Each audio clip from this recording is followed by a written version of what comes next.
Welcome, one, and welcome to you all to the greatest show of them all. It is the NFC East Mixtape, the NFC East Mixtape, volume 171.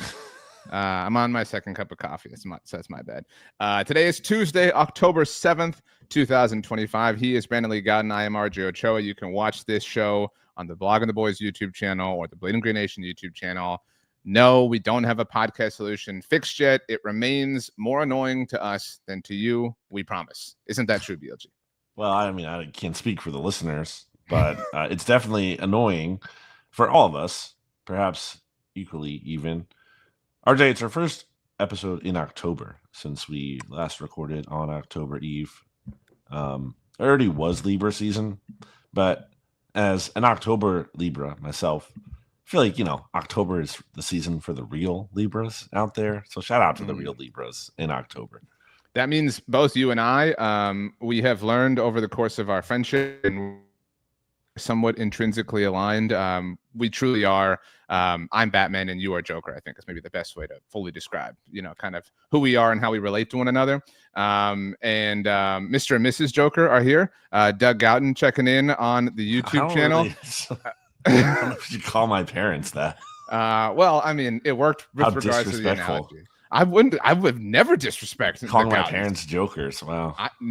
Again, they're your parents. You're the Joker. Again, the analogy feels pretty obvious at this point in time. But a hello to my favorite Pennsylvanians, and that would be the Gowtons. Don't really like any others, if I'm being totally honest. They don't live in Pennsylvania. They have an affinity for the area. My dad is from Pennsylvania. See, also tough time these days for Pennsylvanians. They have had a rough few days. Not all Pennsylvanians, I would wager, but yeah, the eastern side. A lot of the of them, for sure. A lot of them have had a rough few Steelers days. Fans are probably okay. Yeah, I actually was late here starting because I just spoke to a Steelers fan, Jim Furyk, professional golfer extraordinaire, is a Steelers fan, and that interview will be up on my YouTube channel, not the Blog and the Boys. Isn't he a Philly guy, or am I making that up? He's a Pennsylvania guy. He's now most professional golfers and certainly retired ones are Florida guys, but he's a Pittsburgh fan. He's an Arizona Wildcat, so I mean, doesn't make great decisions, but yeah. From Westchester, yeah. So he's from like near Philly. He's a Steelers fan. What a fraud. Yeah, well, once upon a time they used to be the same team. They used to call them Eagles. Ted E says RJ isn't Batman. If he is, he's the new Superman who doesn't fit the role. The movie was okay. I mean, I liked it. And Superman was a Philly guy. The actor? The actor, yeah. Yeah. I mean, he's a New York guy. It's Metropolis. Hello. That New York Metropolis isn't New York. You didn't know that? What is it? I think it's kind of like, it's obviously fictional, to be clear, but I think it's supposed to be canonically kind of between New Jersey and PA, if I'm not mistaken. What would it canonically be? Because I've seen that before. There isn't a city. The city at most is representative. Maybe I'm thinking of Gotham. New York. Maybe I'm thinking of Gotham. Gotham is also New York. One of those is not. It's like they can't be the same because they exist in the same universe. So I agree with you in that sense. But I'm right about one of those two. I've seen that before. Someplace. Okay, from Google here. Thank you. Being depicted in New Jersey, placing it in South Jersey, sometimes near or from Atlantic City or on the Delaware Bay. So not too far from Philly. I was right. You're saying what is canonically South Jersey? Gotham. Okay. Google this. You can see a map of this. I can drop. Then I'm definitely not Batman. I'm definitely Superman then. Okay. Christopher, maybe you're more like the Green Lantern or something. Says the NFC Mixtape, where everybody knows your name. You don't even know our name, Christopher. It's the NFC East Mixtape. This is a very commonly made error, and he's referencing what a lot of people are in the chat. It's my shirt, which is also from everything's from the East Coast, basically. Is Boston technically the East Coast? I think it is. Yeah, it is, but that's more like New England specifically. Okay, it's all in the same cluster, basically. Fortunately, no. All right. The Eagles lost. They did. The Commanders did not. The Cowboys did not. The Giants pathetically did. So we have a lot to get to. Are you ready to talk about the Eagles of Gotham, I suppose? Let's do it. The Philadelphia Eagles lost the game for the first time in a very long time. We're going for a franchise record if you'd consider it that consecutive 11 But they didn't wins get it, so it doesn't that matter. they've beaten the Broncos. But they didn't. So did not do it. And should have done it because they were up 17-3 and they had a chance to really put that game away and they didn't. And to be clear, I'm not saying like they didn't deserve to lose that. Like they got unlucky. No, like they deserved to lose, but they shouldn't have put themselves in the spot to be losing that game after you go up 17-3. You have control of it. And I think the stark difference from this Eagles team, unlike other Eagles teams in the past, not even just last year, just years prior, is that when Eagles go up, usually late in the game, they're able to put the game away. They go on a long drive, they're able to run the football and run out the clock. They did that against the Steelers last year. It was like crazy. They had like a 20-play drive or something, 10 minutes left on the clock. Got into field goal range or in red zone and just kneeled the ball out. Obviously, that's an extreme version of what that looks like, but just consistently all year long, they have not been able to do that because they've not been able to run the football. And one thing that I regret not putting enough stock in, I think this offseason, was the fact that because I very much was not a believer in that Saquon Barkley himself would have regressed as much as other running backs with that major workload because he takes really, really, really, really good care of himself. And I think he's looked fine. I don't think the issue has been him. I think the players who kind of are feeling the brunt of that massive running workload last year is the offensive line.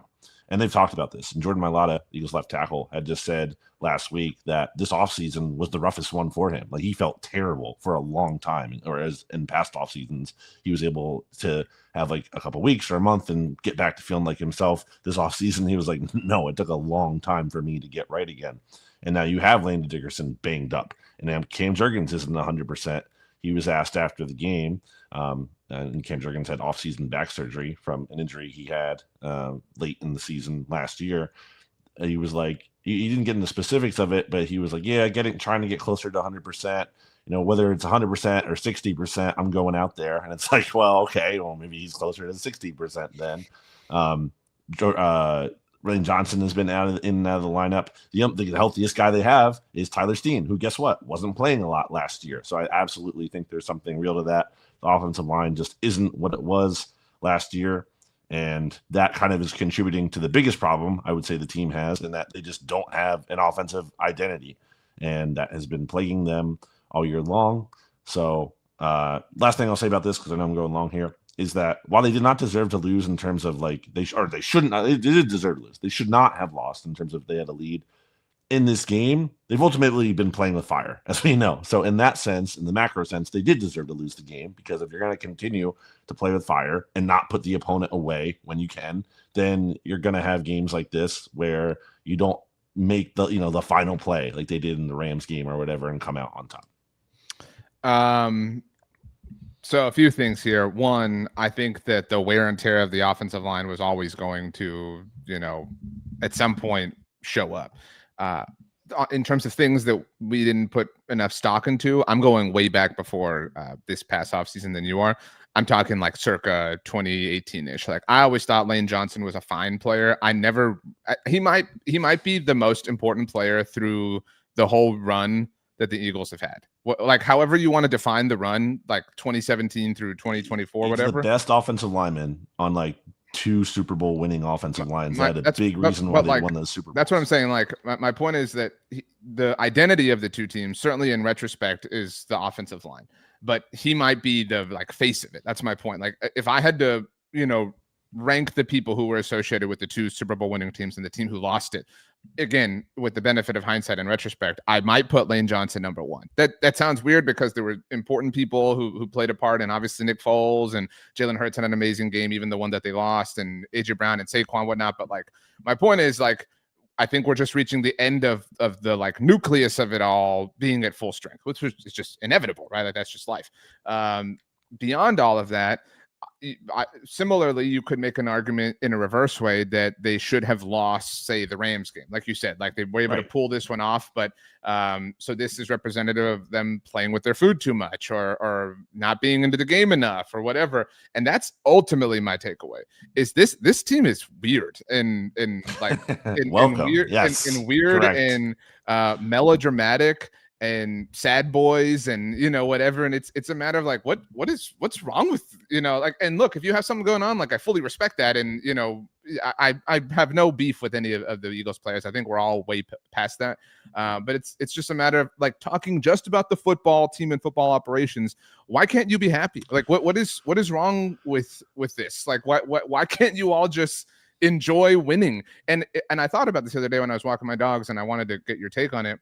I said a lot during the 22 season that had they won that Super Bowl, it would have been like the perfect year, because everybody got all their records and everybody had all their, individual accolades and decorations and whatnot. And it seems like they're chasing that. It seems like nobody is satisfied unless they all get their, piece of whatever it is, the way they were in 2022, when they were also winning collectively as a team each and every single week. I think people get the AJ Brown thing wrong a lot, and I've defended him, and at the same time I'll rip him because he didn't run out a route in this game where basically, had he done that, I can't say 100% Jalen Hurts still hits him there. Maybe it's still an overthrow, but at the very least, you would have liked to see him overthrow him running at full force and giving him a chance, especially a week after he complains about his role in the offense, which he had every right to complain, because I don't think it's about a stats-driven thing in terms of, I just want numbers. It's like he literally knows that when he's more involved, they're going to be winning. You saw it in the Rams game, turn the whole game around once they got him involved. Anyway, I don't think that's it as much as you are hitting on the right point of it is weird. And by the way, if you ever wondered if there's like ever an acceptable time for losing and there's like a grace period, there isn't, because for a team that won the Super Bowl and had gone 20-1 in their last 21 games,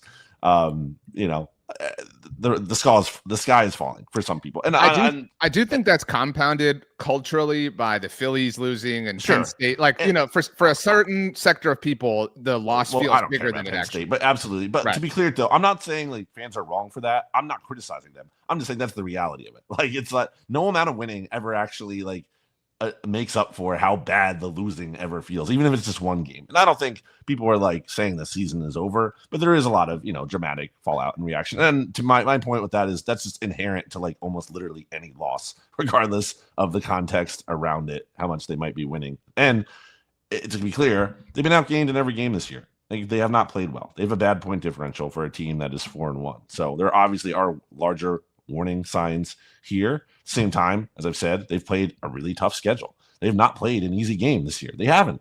Like the Broncos, I don't think are amazing, but they're not horrible. They're not a terrible team. I think Sean Payton's one of the better head coaches in the NFL. I'm not the biggest Bo Nix fan, but there's worse quarterbacks out there. So it's been a tough schedule. I think I had them 3-2 to start the season here. When we did our schedule predictions, they're 4-1, so they've even overachieved. And now it's going to be really interesting to see how they respond from this loss. Does this snowball? Do they spiral from this? Do they totally lose control? That could be pretty bad if things go that way. But if they can put this loss behind them, which you look at the schedule, the Giants on Thursday here, you play maybe Carson Wentz in Minnesota. We'll see how that goes. And then you get the Giants again in Philly. And then you have the bye. So there's a real chance to win the next 3 in a row. Not a guarantee, but you get to 7-1 at the bye. And then, you're feeling okay. Again, just on the subject of how weird all this is, last week before the loss, every other insider basically reporting the Eagles aren't trading AJ Brown, or AJ Brown trade stuff. Devontae Smith. It's like, this is was at the time one of 2 undefeated teams in the NFL. So like, just to look at it through that lens, did the Bills have any issues like that? You know what I mean? No. I mean, and I mean, it's just very weird. It seems like a group that's almost anxious for the bad thing to happen. You know what I mean? Like for the bottom to fall out so they can just breathe a little. And on some level, I mean, like from a human standpoint, I kind of understand, they've been on such a pace of focus for so many years in a row that, letting go has to maybe, the thought of it has to be somewhat liberating. Did you see the thing about Saquon and AJ and Jalen had a meeting? I didn't mean to laugh at that. I just naturally coughed, but I have a very conspiracy theory, but I want to get your take on this first. Well, that was interesting too, because that comes from my colleague Jimmy Kempski, who isn't like, he's not like one of the water carriers for either the team or the NFL. Like, that was a legit scoop that he had, which I don't know where it came from. I don't know his sourcing on that. But my point is, that's not just like, hey, we wanted to get this out there. Like, that's not coming from a team. Yeah, you don't have to source. Point fingers at who it would be, but we all know. I'm just saying. Yeah. It's I think it's a valid report, and it was interesting to me, and it's encouraging to look at that, because I think they do need to get on the same page. I think that's one of the bigger issues with this team, is they're not totally on the same page. It doesn't mean it'll definitely fix it, but I do think they need to talk and have some tough conversations. My conspiracy theory, and I want to fully acknowledge that this is a fun NFC East mixtape thing, not a thing I actually believe. So you're talking the report that came out on Monday. Yeah. That came out, and it also came out that Saquon was add the detail for me, like limited or wasn't part of the simulated. He's listed as did not practice, but he's expected to play, dealing with like knee soreness or something. So the conspiracy theory would be that the game in question is Thursday Night Football, which is an Amazon Prime product. And if I understand it correctly, Saquon's documentary premieres this week on Prime. Yeah. So like the conspiracy theory would be that Amazon Prime is saying, let's just stir up everything we can to get all this Saquon SEO traffic going so that our documentary can really ride. Again, I wouldn't accuse Jimmy of that, but you get my point. And again, I silly doubt fun conspiracy connections to Amazon, but I don't know that for sure. So Jeff Bezos sabotaging the Eagles, apparently. There you go. Well, he's a Commanders guy, right? On the subject, let's move on over. We were both wrong. We both picked. Well, I think we're both wrong on this game too. We both picked the Eagles to win. I finally stopped picking against them, and they burned me. But the Washington Commanders win out to LA, and man, the scene is getting tough for the Chargers. But that's an AFC West mixtape. What a shocker! Which is an actual thing. The AFC, or it was an actual thing. 27-10, the final score. Jane Daniels, an efficient day, 15-26, 231 yards, had 8 carries for 39 yards. So not a ton of action on the ground. But they smushed the Chargers. Like this was not a last-second win or anything. You can make an argument that the Chargers got in their own way. There was the Ladd McConkey punt return that didn't wind up counting. Very Chargers-y, obviously, but I don't know what we could say about this except for that was very impressive, and maybe they are going to stave off some of the regression to the mean. Yeah, I don't know how good the Chargers are when you're losing to the Giants and now to the Commanders like this, but give the Commanders credit for what was ultimately a big 14-point swing in the game, where they get that interception there. And then speaking of the Eagles being able to go on those drives in the past but can't anymore, Commanders did. Hit a 13-play, 99-yard drive, taking 6:32 off the clock to go up 3 possessions with what left in that game at that point. Just a minute to go, basically just iced out the game right there. So, that's a very legit win and a nice bounce back for them after I thought it was kind of a bad loss, even though they didn't have their quarterback to the Falcons. So it is a much-needed bounce back for that team.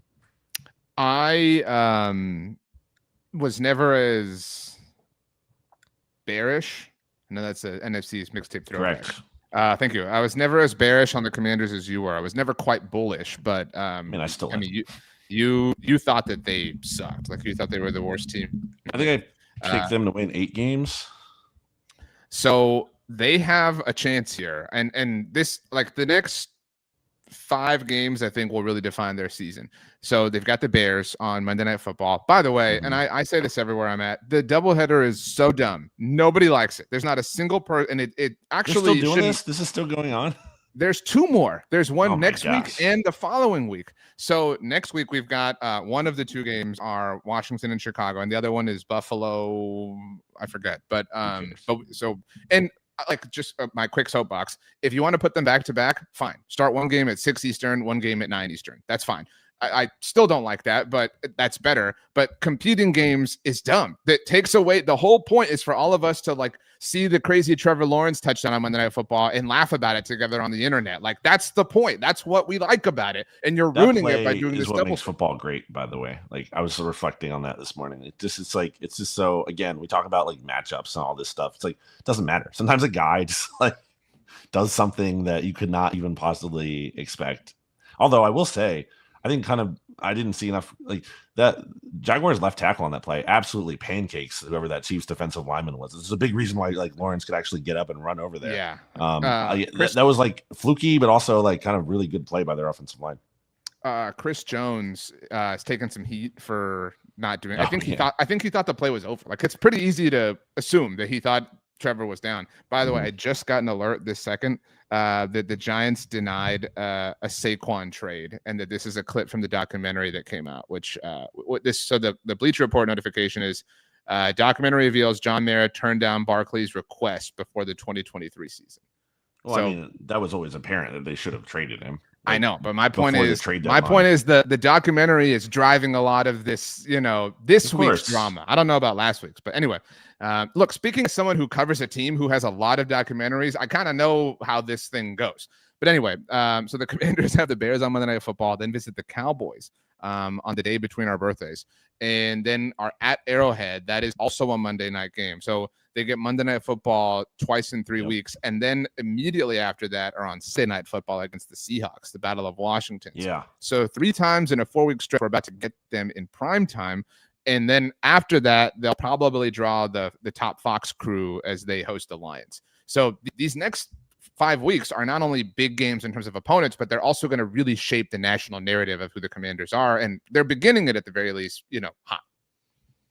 Yeah, I think they're going to beat the Bears. We'll get to that later. But that 4-week stretch there with the Cowboys, the Chiefs, both on the road, and then you get to host the Seahawks, their original Washington football team, and the Lions. Like, yeah, that's a real. We're going to learn a lot about them. I mean, if they go 2-2 in that stretch, like that's solid. But yeah, I could see them having some slip ups in that stretch. Are you ready to move on? I will say the interesting thing about this Commanders win is that they have this running back named Ja'Cory Krosky Merritt, and he actually goes by Bill, and he had a really good game. He had 14 carries for 111 yards, 2 touchdowns. So isn't that interesting? His name is Bill, but it's not. I say this all the time. I told it to you recently. This only happens in football because it doesn't have a regional sports network the way that your standard baseball or basketball or hockey team do. So like every new crew feels the need to tell the new story. Like to that point, a few weeks ago when the Cowboys beat the Giants, I like Joe Davis a lot. I think he's awesome, but he was saying, Brandon Aubrey, he didn't even play football in college at Notre Dame. He played soccer, and then he was in the MLS. We know, dude. We like that can happen to the Cowboys is amazing. But yeah, like every new crew is like, and you think it's bad now? They're about to play in prime time 3 times in 4 weeks. Get ready. So, and I will bet you that there will be a Monday Night Football weird graphic that is some sort of Bill thing.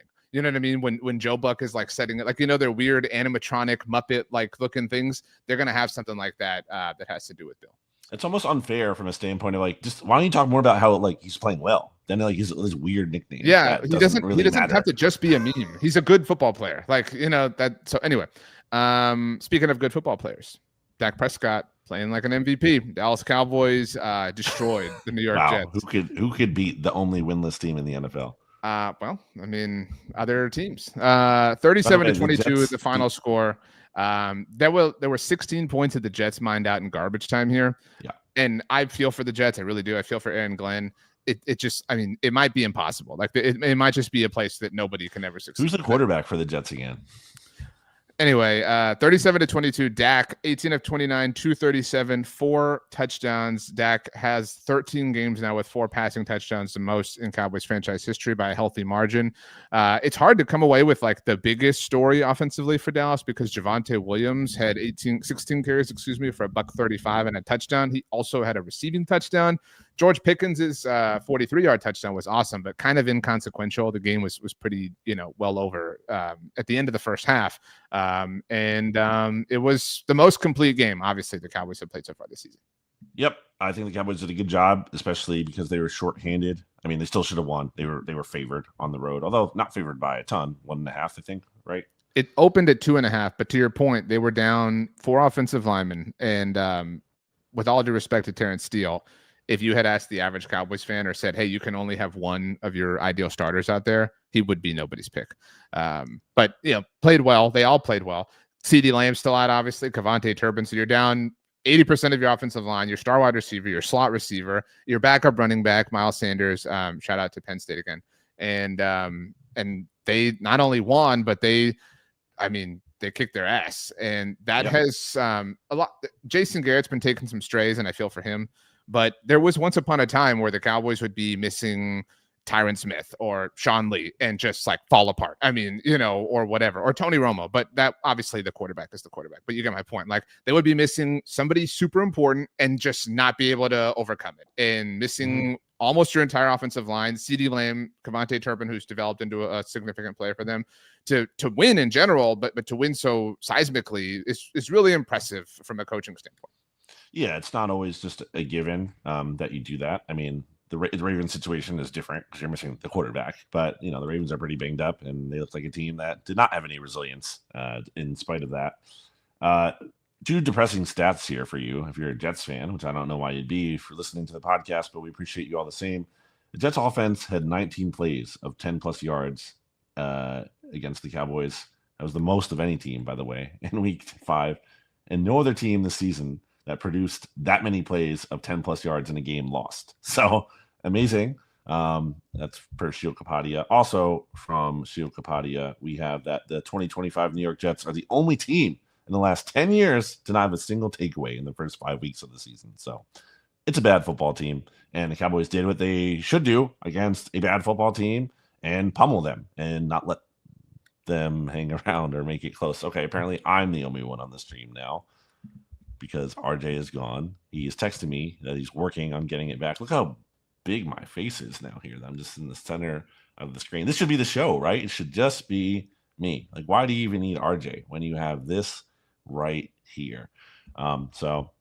He's missing me giving the Cowboys credit. I'm not going to do it again just when he comes back. So that's all we have for that, I guess. Should we move on to the Giants? Am I really going to do that without RJ here? I don't think that makes sense. Let's go through the Cowboys schedule. Why don't we do that, since that'll buy us some time?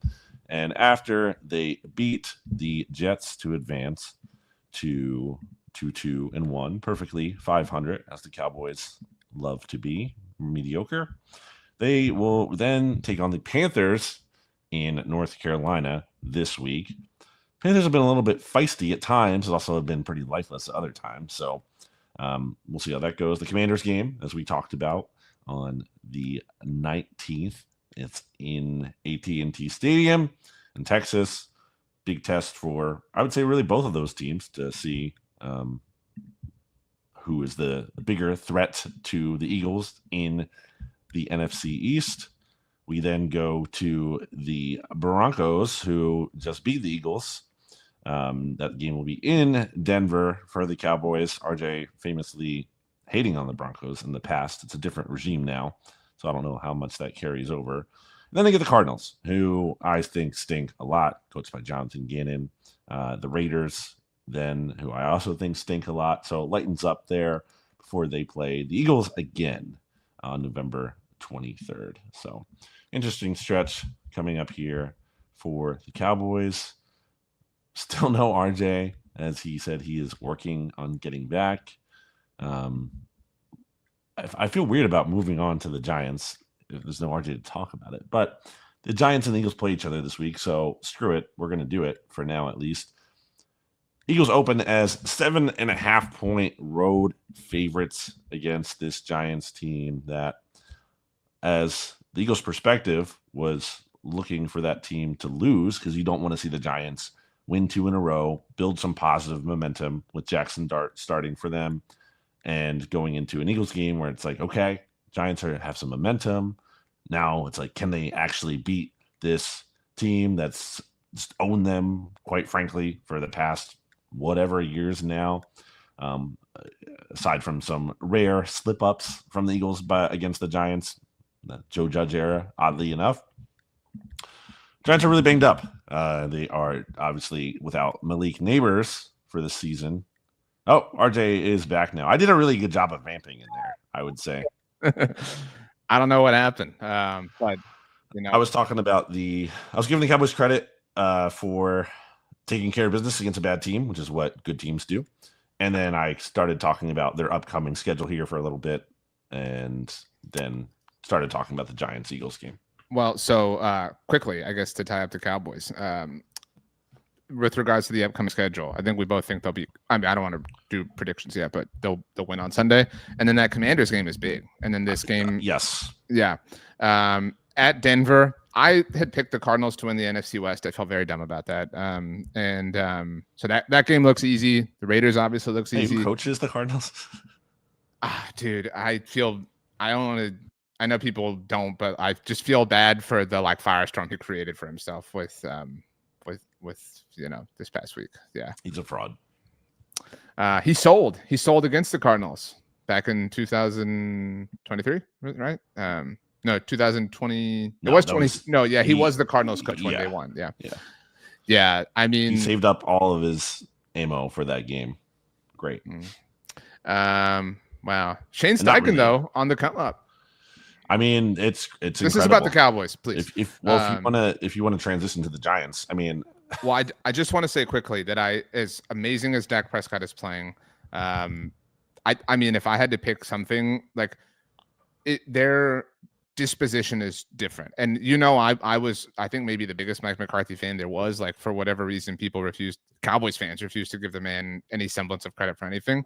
But I think that I remember when I know LeBron has taken some heat for the decision thing again, but I loved LeBron's analogy when he went back to Cleveland about how he considered going to Miami like going to college. I thought that was a really strong analogy. And I think that Mike McCarthy was the right coach for Dak Prescott at the moment in time that he had him. He helped him, certainly kind of really dial himself in as a quarterback. And I think that Brian Schottenheimer is the right guy for him now. Now Dak understands his skills and his powers and whatever. And Schottenheimer is the dude who's not afraid to wield them. You know what I mean? Schottenheimer's I used to love this analogy. It was a baby in a construction zone. You ever watch like a Tom and Jerry cartoon, and Tom is supposed to be taking care of a baby, and the baby gets up on a crazy construction. Yeah, I've heard you talk about this. Okay, yeah. And it's the baby has no idea that it's in danger, and so it's having a great time. And that's kind of what Brian Schottenheimer is. Not because he's a baby, but he just truly has no care for the consequence of what he's dealing with. He's got that level of inner peace or inner confidence, whatever. And so he's like, hell yeah, we're going to be aggressive. Hell yeah. We're down 4 offensive linemen. Who cares? We're still going to try to smush these guys. And that's the right coach for Dak at this point, now that he has the skill set that he does. And so that's what makes everything encouraging around it. The New York Giants are terrible, RJ. Still tough scene that my guy Cam Scatterboo fumbled. That was not cool. But dude, yeah, this was a bad one to lose. This was a really, really, really tough scene. They go 14-3. They have a lead. It's oh, okay. Maybe the Giants are cooking a little bit here. Jaxson Dart got the ball rolling. I mean, had they won this game, it would have been a pretty exciting spot. I feel like for Giants fans, where okay, we won 2 in a row. Now we're going on to host the Eagles in Thursday Night Football. Let's go beat this team that we've really struggled against, or at least look like we belong against them. That would have been a really, it would have been an opportunity to build some real momentum to get things turned around after, quite frankly, a terrible and damaging start to the season where you lose 2 division games in the first 2 weeks.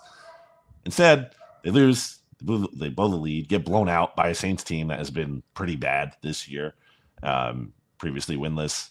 And now Giants are even more banged up because in addition to losing Malik Neighbors, they are also potentially going to be out with Darius Slayton this week. So they basically have nothing at wide receiver other than Wan'Dale Robinson. And, I think Wan'Dale Robinson's actually a nice player, but if he's your best receiver, that's really not in a good spot to be in. And Jaxson Dart is also on the injury report this week. Seems like he's a little bit banged up with the hamstring. So that'll be kind of interesting to monitor, especially if, that really limits his mobility, which I think is, part of the Jaxson Dart package there, his ability to run around. So, tough scene, and really it should to me be a question of, although this has already happened clearly, but how much longer does Brian Daboll get? They're just giving him the whole season. It's not that I'm saying firing him accomplishes a ton, but at some point you can't just keep trotting him out there if the team is going to look this horrible. Yeah, the honeymoon really faded. There was all the rightful and understandable celebrating after the Chargers win. This was kind of like I talked about when the Cowboys lost to the Bears. This was like the worst possible sequence of events for the Giants and for their fans, because you lost to a really bad team, and then the team that you beat, that you like, the mount that you got, well, they might suck. You know what I mean? So like nothing about this weekend helped you. I agree with you. Their pass catching options are really, really, really limited right now. So why is Jaxson Dart throwing the ball 40 times? Look, what purpose is that serving? I recognize the score, but especially when you had a lead, like what are you doing? And you have this physical, and this isn't like Cam Scadaboo propaganda, but like, do that. Like why are you having this guy, 2 weeks ago, you were afraid to get him out there, and now you want to have him throw the ball 40 times. It just, and that is funny. Yeah, I mean, and so I don't know what you do with Brian Daboll. Like, it's very obvious that this job will be open next year, but I think you're just stuck here. You're committed to it at this point in time. I mean, like, you already flipped the switch to move from Russell Wilson to Jaxson Dart, so now you can't do that to Dart. I mean, you don't want him to be Caleb Williams and be stuck in that kind of crazy sequence, his first 2 years in the NFL. So let's look at the Giants' schedule here. They get the Eagles at home at MetLife on Thursday night. Then the mini bye, they play in Denver against the Broncos. I think that's a tough game for them. They play the Eagles again in Philly. That's a 1:00 game. Then they get the 49ers, the Bears, and the Packers. That's as far as the schedule went before I had to expand it. And then the Lions. That's through November at that point. Like, how many games are they winning of those? Maybe one? Maybe the Bears game? I've seen a lot of people say this. By the way, on the Broncos note, we talk a lot about how you shouldn't have division games at the front of your schedule or like back-to-back, whatever. This is also dumb. Why are they playing 3 intra-conference games in a 4-game stretch? Like, because like if you're the Broncos, like and someone like important were hurt, this is the best window to miss. Like, there shouldn't be a window that is more costly, and there shouldn't be a window that is beneficial, because these games are the opposing conference. You get like from a tiebreaker standpoint, that's dumb. Like, they should be evenly spread out. But back to the Giants, I brought that up because they play the Broncos soon, and the Broncos play the Cowboys soon, and just play the Eagles, obviously. Yeah, I mean, I've seen a lot of TikToks that are like, could the Giants win another game? What is it? I mean, we thought they'd beat the Saints. We didn't think they'd beat the Chargers, obviously. So, I mean, maybe the Patriots. Bears. Maybe the Raiders on the road though. Patriots is in New England. Raiders is a good one. They absolutely have a chance in that game. But I mean, Geno Smith stinks. I can't believe all these people who former Giant. True. But on the subject of I liked the way you said that, like, they should, or how did you say it right now? You said they should beat the Raiders, or they whatever. There isn't even another game that's like a toss up. You know what I mean? Like all of them are, David versus Goliath, which is ironic because they are the Giants. But I mean, Eagles, they'll get I don't even know what the line is. We'll get there. But at Denver, they'll lose. At Philly, certainly. And even if they pulled off a heroic win this Thursday, then they would definitely get crushed at Philadelphia.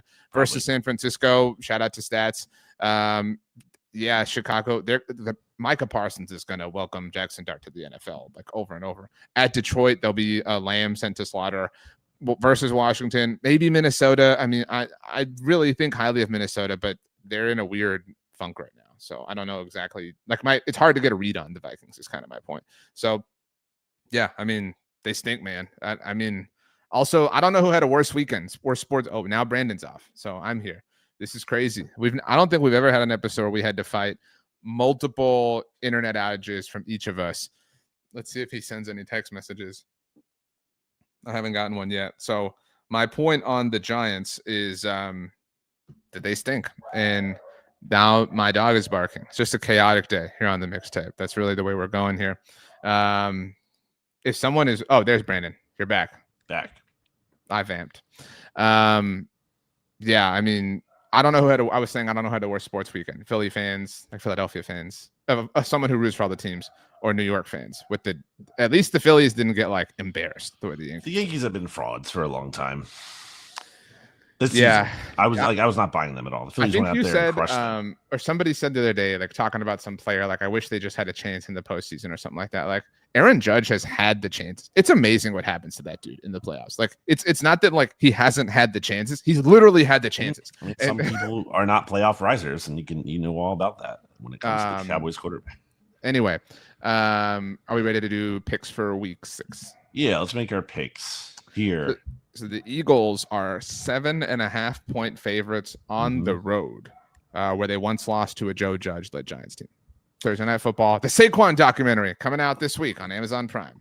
This has to be a convincing win. Like, enough of the BS. Like, just wins a win, skate by.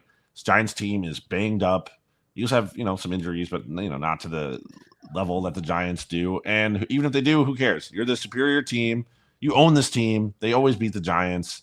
There's every reason that the Eagles should go into MetLife Stadium. And Jaxson Dart, I think, has some potential, but like him going up against Vic Fangio in his 3rd ever NFL game, that should be a big advantage for the Eagles and their defense. They should be able to stifle him, especially again, if he's hampered by a hamstring injury and can't even like do a whole lot to run around and protect himself. Like the Eagles pass rush, which has not been great, should be able to come alive in this one. The Eagles should do what the Cowboys did to the Jets and just go out there and stomp this team and make it not really close, maybe even be able to pull some starters late in the game ahead of having a mini bye heading into week 7. And that's what this should be for this team. This should be the get right game. If it's not, that's going to be concerning. I was going to say this, like the Eagles should go do what happened the last time a game was in this building, because it was at MetLife Stadium when the Cowboys beat the Jets. So like go do what the last NFC East team who visited here, even like against a New York team. Shout out to it was Peter King, right, who was the first one to put that on our radar about the New York teams being like the worst aggregate team since like 2017 or whatever. Like go do the Peter King thing is my point. And then like you get the mini bye and everything calms down. Like when you get that mini bye win and you have a week and a half, like all other matters fade.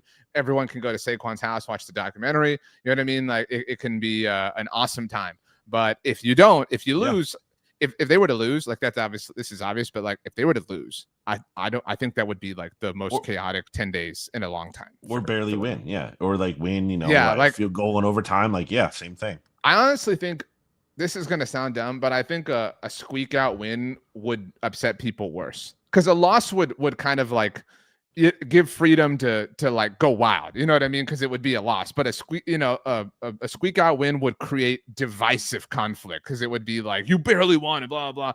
So I'm obviously rooting for the most chaotic thing possible, of course, but I'll take the Eagles to win and cover. I am too. I also think this is a get down to brass tacks thing. Feed Saquon a million times, get AJ Brown his touchdown, like quit screwing around, quit being dramatic. We don't need any more 3-hour locker room meetings for Jimmy Kemsky to report on, because next time we do, he's going to draw stick figures about it. Nobody needs to see that at this point in time. So cool. It was week 6 last year, in October last year, where the turnaround kind of started for the team. After a rocky start to the 2024 season, they started to settle in. So, if they're going to follow that script, this would be the time to do it. I did want to touch on this. I forgot to when we talked about the Denver game. Brett Eclipse brought it up in the chat. Said apparently Sean Payton did that weird thing where he drives his team's bus around Philly again. I thought that was a joke when I saw this week's report. I think it was Peter Schrager who reported it, because I saw like a graphic with the quote. I thought it was fake. I thought surely this can't be real. That is.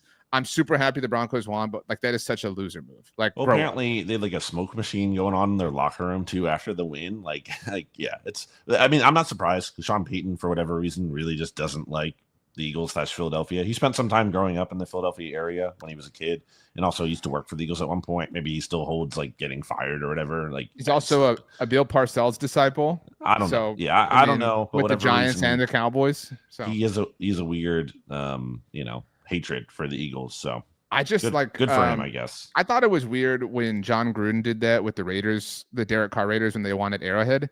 At the very least, you're talking about a division rival, right? Like at the very least, but like what is this? If I was a Bronco, I'd be like, what are we doing? I honestly don't care. Like great, good. I don't care. And look, I want to trash the Eagles more than anybody. Like I will reach on silly conspiracy theories like the Saquon documentary thing, but this was really, really, really lame. But so those are my 2 cents. Okay, moving on. Again, we do these in chronological order. Brandon didn't tell anybody that. The Cowboys this has grown. They are 3.5-point favorites on the road against the Carolina Panthers, facing Rico Dowdle, who had a big game last week, and their former running back. Yeah, Panthers have been weird because they've been just like lifeless at times and totally terrible. Got stomped by the Patriots a couple weeks ago, and yet they also stomped the Falcons 30-0 a week before the Falcons then beat the Commanders. So weird team, but not a team that has by any means deserved the benefit of the doubt. And I think the Cowboys will win this game. Maybe the Panthers make it a little bit interesting. Maybe it's feisty. Maybe the Cowboys defense continues to struggle. But I can't give Carolina any benefit of the doubt. Yeah, and I think that and Eagles fans will laugh and roll their eyes, and I mean, there's some reason to do so. But a Cowboys win here would get the hype machine rolling a little bit. It'd be their first win streak in a minute, obviously the first of the season, and it would set up a massive showdown next week against Washington. Certainly, who I'm picking the Cowboys and laying the points as well, which takes us to Washington. And this is also dumb. I know we talk about scheduling quirks, but the other Monday night game is Buffalo at Atlanta. So you've got Atlanta and Chicago both coming off their byes, playing on Monday Night Football. Why? Why do you give it that the Monday night game should always be reserved for a team who played the week before? Like, that just makes sense from a fairness standpoint. Mm-hmm. Like, this is dumb to give them literally the most rest possible. But I digress. Washington, they're laying 4.5 points at home to Chicago. I really don't like putting any faith in Caleb Williams, but I'm going to take the Bears to cover, but in a loss. The Bears are going to lose. The Commanders will win this game, but I think the Bears are going to come out fired up after that loss that they had in the Hail Mary to the Commanders last year, and they're going to be like, we got to get this back after losing that way we did last year. So I think the Bears, who've also will be coming off the rest from the bye, will look motivated, and they will play well enough to make it a kind of field goal competitive game. But I think the Commanders will ultimately win. This feels like a DJ Moore game. Was it 2 years ago when he had like 200 yards at FedEx when Ron Rivera was still coaching them? That was a wild day. This team has weird ties with one another. Obviously, Ron Rivera was a former Bear, but the reason this is Monday Night Football is because you talked about the Hail Mary game, but it's the former number 1 and 2 overall picks in the draft, and I think this is a Chicago fan meltdown game. Like, oh crap, we took Caleb Williams. Look how awesome Jane Daniels is. I'm gonna take Washington and lay the points. I think they win pretty convincingly. I don't think it's close at all. And I think Chicago, like, this will be a hate watch for Cowboys fans, and then they'll be like, how did we make this team look so good? It will be frustrating. All right. That's NFC East week 5. Are you ready for songs? Yeah. I've been very excited for like a week to do this. So you're familiar with Drumeo, the YouTube series channel, where they have people play the drums to a song they've never heard before. It's really cool. The Chad Smith one's the most famous. I discovered there's a similar production from Musora, I think I'm pronouncing that correctly. Musora. That's the YouTube channel where they take this is more of a like an artist who can do an entire song, and they will have them recreate an entire song, and they have to do the whole thing, like all the production, and they give them 24 hours. So it's kind of cool. So the episode I saw that kind of got me roped in was with Josh Ramsey, the lead singer of Marianas Trench. And so he did Defying Gravity, and he did his own twist on it, and obviously everybody loves the Wicked and everything, and it was really, really, really good. But because of that, Marianas Trench began trending out of nowhere, which was really exciting for me, because somebody who loved Marianas Trench.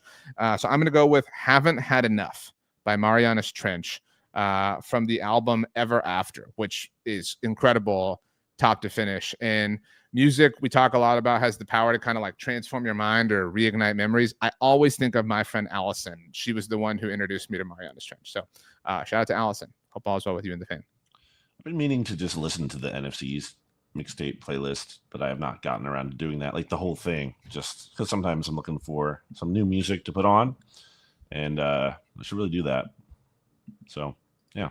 Anyway. Were you a Marianas Trench person? I have not heard them. Oh, dude, I can't recommend. I really think you'll like them. They've got kind of a pop punk vibe. I mean, they're kind of pop punk in a lot of ways. I don't doubt it. Yeah. Canadian pop band, as they are listed, but it also says pop rock, pop punk, symphonic rock, and emo. They're very talented. By the way, you didn't. Oh, holy crap! Just with some breaking NFL news, wow, the Bengals are trading for Joe Flacco. Okay. Great. Not often you Former get Eagle, Joe Flacco. Not often you get an in-division quarterback trade in October. That'll really change things that'll really, See, like good for the Browns. What are you doing? Yeah, good for the Browns, but like, what are you doing, Bengals? Like, trade for Jameis. You know what I mean? Like, this is not what or don't do anything, honestly. Yeah, like just lose out. I mean, fire Zach Taylor, but like sign a quarterback off of someone's practice squad. Like, totally, try to find a young guy. Completely agree. Contract. Like, yeah, and I like Joe Flacco. He's fun. Whatever. Is he elite? All this stuff, but like this is wasting time. Also, how often is it that a quarterback wins a Super Bowl within a division and then plays for multiple other teams in the division throughout the course of his career? Yeah, that is true. I didn't think about that. Not impossible. I guess maybe he takes over for Aaron Rodgers in Pittsburgh next year, complete the division tour.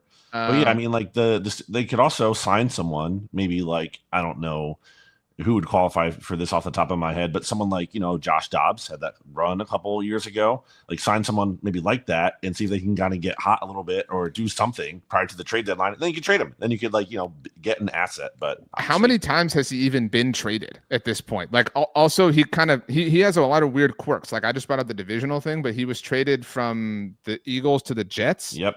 Right. And now from Cleveland to Cincy. That's it. I mean, no. Well, yeah, still, that's crazy. How many times then has a quarterback won a Super Bowl and then been traded multiple times afterwards? Super Bowl MVP, mind you. Yeah. That's true. Like, I mean, that's my point. Like, he has a very, very, very unique, lore in NFL. Yeah, it's weird. I'm gonna go with "It's Been a While" by Stained, because it has been a while since the Eagles lost a game, and it's a good song. So, what is the Stain song I'm thinking of? That's the Now That You're Here, We're So Far Away. So Far Away. That's the big one. Yeah. Cool. Wow. What I was saying before the Joe Flacco news changed life is that I sent Brandon, speaking of TikTok, a TikTok of the lead singer from Cartel being interviewed about Say Anything Else being on the Madden soundtrack. And he didn't even respond. He just liked the message. That was not cool. I think you sent me that when I was doing something. I didn't actually watch that. I have to go back and watch that. He talked a lot about how it was wild. Like Taking Back Sunday was on that soundtrack, and he's like, we were doing all these promo tours Spin by Taking Back Sunday. He was just saying it was kind of random that we found it. He said, but we hear from people all the time that say they heard us on that soundtrack. So, 100%. That's the only reason I discovered Cartel. Pure Volume. Do you remember that site? No. Shout out to anyone who remembers Pure Volume. If you remember Pure Volume, leave a comment in the YouTube's comment section of this video. So I remember listening to them on there. They were one of the artists who had a profile on there. The trade, by the way, is this is from Adam Schefter: Joe Flacco and a 6th to the Bengals for a 5th-round pick. Yeah. The Browns have now officially traded Amari Cooper or sent a 5th pick in exchange for Amari Cooper, and then gotten a 5th in exchange for Joe Flacco. Very good job by the Browns. Yeah, on the subject of trade for Joe Milton. You know what I mean? Like, if you're gonna do this, if the whole point is to salvage something, like get some. Like, I love Joe Flacco, but this is lame. So, okay, that's it. All right, the show's over. Bye. Eagles Girl 52. I like this. Says, thanks for the weird pod today. It was a weird. Yeah, day. It was a weird episode. Yeah. BLG sounds sick, so I hope he's feeling better. I'm not sick. It's just my voice is hoarse from all the screaming I was doing. Not screaming, I guess yelling. What was, as we leave, what was the best thing you ate at the Phillies games? Either one. This season, I don't think I had anything at the. I meant this weekend. I don't think I had anything at the games themselves, food wise. But this season, I'm gonna go with they have this really good cutlet sandwich that they were doing this season. Chicken cutlet with like pepperoni and some pesto. It was called like Kyle's Cutlet after Kyle Schwarber, who's 0 for 21. I saw they were getting killed for the bunt last night, Monday night, and it reminded me that at the end of the World Series, at the end of the World Series against Houston, he tried to bunt as well. Kyle did. So I don't remember that, but that bunt was like it also just being there in the stadium.